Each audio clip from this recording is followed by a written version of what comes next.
A dental assistant in Iowa whose boss fired her simply because she was too attractive. Nobody's accusing this woman of having an affair or flirting on the job. Her only crime was looking too good. And wait until you hear how a court ruled on all of this. ABC's Tanya Rivero is here. Good morning to you. Good morning, Dan. Yeah, even her boss said she did nothing wrong and she was the best dental assistant he's ever had.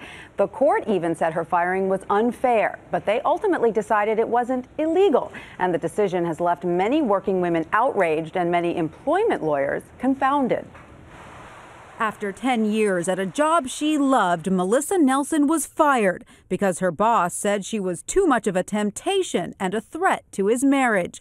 On Friday, the all-male Iowa Supreme Court unanimously agreed with dentist James Knight, ruling employers can fire employees they see as an irresistible attraction. I'm devastated.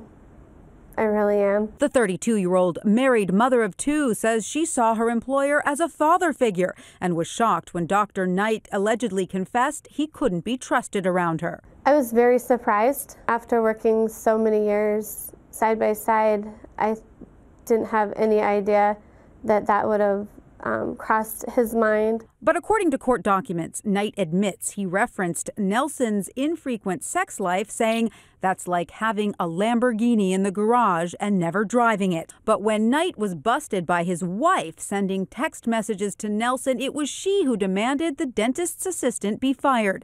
Nelson sued for gender discrimination, arguing if she were a man, she'd still have her job. I think that's absurd. I think the women in Iowa should probably start going to work in burqas for fear that their boss might find them sexually attractive and terminate them. Dr. Knight's lawyer gave ABC News this statement. She was not terminated because of her gender, but to preserve the best interests of his marriage. I think it's sending a message that men can do whatever they want in the workforce. Now, the court did chastise Dr. Knight just a bit for what it called the ungenerous severance of 1 month's pay after 10 years of work. But that's the extent of it. He's off the hook, and Nelson has no more chances to appeal. And you pointed out that all of these justices are male. Yeah, and it was a unanimous decision. You know, I usually don't throw my opinion in on these stories, but this is so wrong. It's hard. And it sets a bad precedent. It's just bad. Yeah. All right, Tanya.